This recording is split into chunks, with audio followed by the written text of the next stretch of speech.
கார்டனோட எண்ணில் forest start ஆகுது, அந்த இடத்துல ஒரு பாண்டுக்கிட்ட இருந்தாங்க. ஒன்றும் பிரச்சனை இல்லையே? ம் இல்லைப்பா.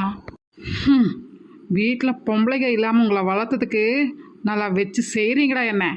ஒரு 2 நாள் 2 பொட்டை பிள்ளைகளை கூட அனுப்புனா அதுகளை வச்சு பார்த்துக்க தெரியாது இல்லை? ம் அப்பா. கொஞ்சிட்டே நிற்காத சேகரே.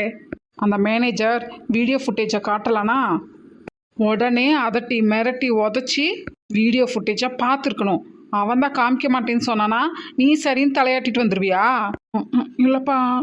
அவன் மாட்டேன்னு சொல்கிறானா அப்போவே புரியணும் அங்கே ஏதோ இடிக்குது, அதில் ஏதோ தப்பாக இருக்குது, அதனால தான் காமிக்க மாட்டான்னு. அவன் நல்லவனாக இருந்தால் காமிச்சிருப்பான்ல, அதையே நீ யோசிக்கல? என்னது வீடியோ ஃபுட்டேஜில் தப்பாக இருக்கா? என்ன தப்பாக இருந்திருக்கும்? ஐயோ என்ன நடந்துச்சு எது நினச்சின்னு தெரியாமல் நானாக வந்து மாட்டிக்கிட்டு முழிக்கிறேனே.